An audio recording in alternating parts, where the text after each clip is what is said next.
आता है, ये हमारी विशेषता रही है। तो और भाई मेरे आदर्श, मेरे गुरु तो आप ही हैं, आप ही तो सीखा। तो वो सपना, एक सपना ये था कि मैं पढ़ाई अपनी बंद ना करूं। तो वो जहां भी होंगे अभी ये चीज देख रही हैं कि मैं आज भी पढ़ रहा हूं और 9 सब्जेक्ट में मेरा पीजी कंप्लीट है। अब ये 10वां जो है वो रविशंकर यूनिवर्सिटी में नहीं है, वो सुंदरलाल शर्मा ओपन यूनिवर्सिटी में है, छत्तीसगढ़ी भाषा पे। तो वो भी मैं ज्वाइन कर लिया हूँ। मम्मी जो थी यहाँ धमतरी के एक प्रतिष्ठित परिवार से थी, बाबू छोटेलाल श्रीवास्तव बहुत नाम है उनका। तो छत्तीसगढ़ी खून में रचती बसती है और मैं जितना भी अध्ययन किया हूँ मैं ये महसूस करता हूँ कि रामचरितमानस अवधि में है, उसी की उपबोली है छत्तीसगढ़ी और उसके कई शब्द हैं जो छत्तीसगढ़ी में हमारे यहाँ चलते हैं और छत्तीसगढ़ी में ऐसे कई शब्द हैं जो दुनिया में नहीं चलते हैं, केवल छत्तीसगढ़ी में चलते हैं। तो एक अद्भुत भाषा है। आप बोली मत बोलिए क्योंकि उसमें इतनी रचनाएं रची जा चुकी हैं, इतना साहित्य सृजन किया जा चुका है कि अब छत्तीसगढ़ी बोली नहीं है, अब छत्तीसगढ़ी एक भाषा का रूप रखती है। 540 साल पहले छत्तीसगढ़ का निर्माण करने के लिए जो दौड़ भाग शुरू हुई थी, जो आंदोलन शुरू हुआ था, वो बनते बनते आखिरी में बना।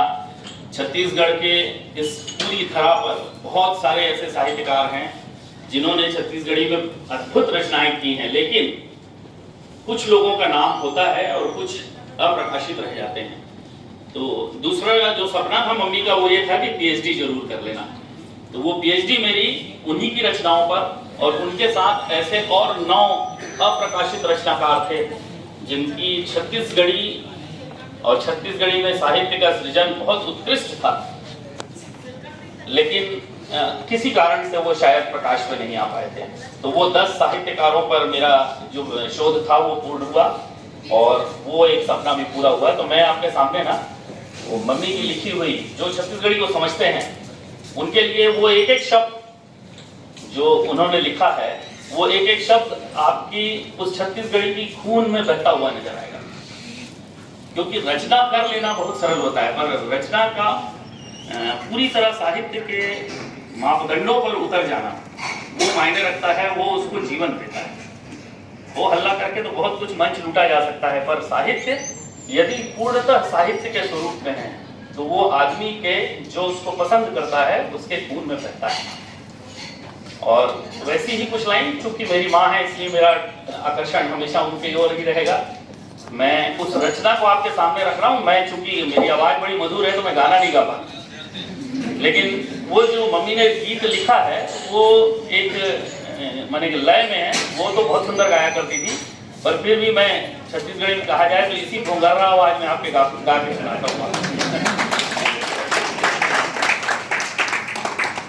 ये सर एक कृषक गीत है उस समय में, क्योंकि ये रचना शायद 81-82 में मम्मी की रही होंगी।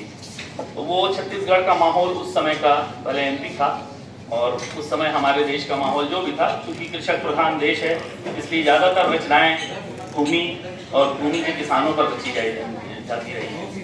तो एक कल्पना कीजिए कि एक किसान है, आषाढ़ जब शुरू होता है और हल लेकर के किसान चल देता है और उसकी पत्नी जो है वो पीछे बैठी है और उसके मन की व्यथा है। तो उस मन की व्यथा छत्तीसगढ़ी में आप शब्दों में समझने की कोशिश कीजिए। मेरे को लय वय नहीं आता पर गा के सुनाने की कोशिश है।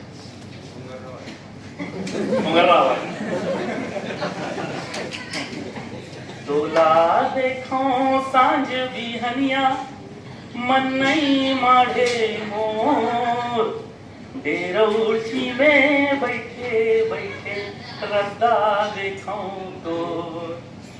समझ में आया?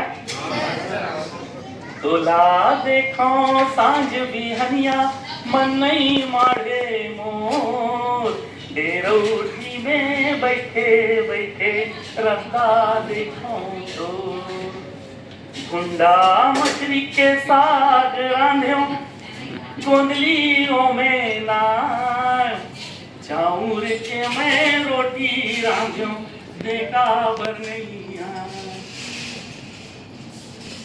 चारों खुटा घपते है बादल बिजली लाहोले दादा दादा तुरा कैथे खैता उधारे तोला देखो सांझ बिहनिया मन नहीं माढ़े मोर डेरोठी में बैठे बैठे रस्ता देखो तो ते चल देखस खेत गोसैया मोर छाती डेराय जुआ दारू में छन रही बेसंगी जमो घर फुकाय तोला देखो सांझ बिहनिया मन नहीं माढ़े मोर डेरोठी में बैठे बैठे रस्ता देखो तो। धन्यवाद सर, बहुत ही मार्मिक और सुंदर प्रस्तुति। जैसा आदरणीय श्रीवास्तव